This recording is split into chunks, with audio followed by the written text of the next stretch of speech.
From Fox, I'm your host, Mike Pace. Thank you so much for joining us here today. Here's what we got coming up in the next hour, everybody. We're going to be talking out in Texas, where paramedics are raising concerns amidst the pandemic that they are seeing. And then in a little bit, we will be talking to Fox 5 Atlanta on the very latest COVID vaccine allergic reactions that we are hearing from overseas. So stay tuned for that right here on News Now from Fox. But now we want to go out to a story out in Tampa. Think about this. It's 2020. It's the worst year that people have had probably in their whole lives. And now we're adding another layer to the misery in Tampa. They're having water issues, and to help break it all down for us, we're going to go out to our sister station, Fox 13 in Tampa. Jennifer Holton joins us right now. Jennifer, how you doing? And tell us what led up to this and what's going on here with the water. Hey, Mike. Well, this has just been a story that's lasted really for the last 48 hours here in Tampa, and it's affected more than 700,000 people. This news broke just after dinner on Monday night, and really what happened was this plant right behind me, which draws a lot of drinking water from the Hillsborough River, it goes through this treatment plant here in Tampa. It's essentially ground zero for the entire city's water treatment, putting out water for roughly 20% of Hillsborough County residents. On Monday night, a water main broke, and this pipe, they don't have an estimate just yet on how much water was released. They're trying to figure out just how much, but immediately the city was put under a precautionary boil water notice, and we have been there for the last 48 hours, Mike. Yeah, that is definitely something you don't want to hear there if you are a resident. Now, so what are the engineers and the city planners going forward here? Because they're still not out of the woods yet, right?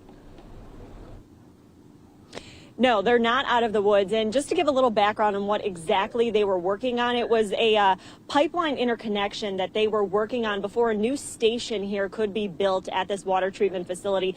The pipe that broke was from back in 1941. So it was 79 years old, and the station they're working on redoing right now dates back to 1925. So a lot of old infrastructure. So you have these engineers out here at this facility trying to figure out what went wrong, how they can fix it. And in the meantime, they're doing all of these water tests, samples from 24 different spots around the Tampa area from all over. And they're also going to be testing water in those high buildings to make sure that even at those levels, the water is okay. But they're not going to lift that precautionary boil water measure until the water goes through two separate water tests. The first one was completed today around 2 p.m. We just got word that the testing they did on all of those 24 samples came back with negative for bacteria, but they're not going to lift that boil water notice until the second test is completed, and they should have an answer on that come tomorrow. Mike. Okay, Jennifer, and then what about, do they know when they'll actually be able to lift this old pipe out? Will that be coming out later this week as well? Yeah, they're not giving too many details on specifics like that, but they are working on figuring out what exactly went wrong, how this burst, and the subcontractor and main contractor that was working on this, that was Jacobs Engineering and Archer Western engineers, which are based out of Atlanta, but they're trying to investigate right now and figure out how exactly this happened and who specifically was at fault in all of this. So that's all a part of this investigation. All right, Jennifer Holton reporting for us tonight. Thank you so much. The good news is, though, Jennifer, 2020 is almost over. So tell everybody back there in Tampa that it's almost over. All right, Jennifer, thanks so much. As Couple more weeks. Yeah, one more. There we go. As we continue to roll on right here on News Now from Fox, live look at the Capitol. We're going to take a quick 2-minute break here for some of you. Stay right here. We got some more COVID-19 updates as well as some other live reports coming up in just moments, everybody.